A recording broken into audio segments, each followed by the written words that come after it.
Hi everyone, I'm Ian from EnglishAnywhere.de, and this video is going to talk about the British use of the phrase bog standard.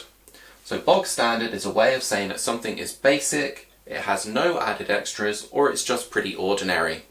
So for example of this, if you go and you buy a computer and it's pretty basic, there's no real features or anything special about it, you could say, I bought a bog standard computer. You get yourself a new car, but it's got no air conditioning, no power steering, it's got a tape deck, not a CD player. You could say, I've got a bog standard car. I hope that helps. Don't forget to follow me on Instagram and check out details below for our online school for free weekly content. Bye for now.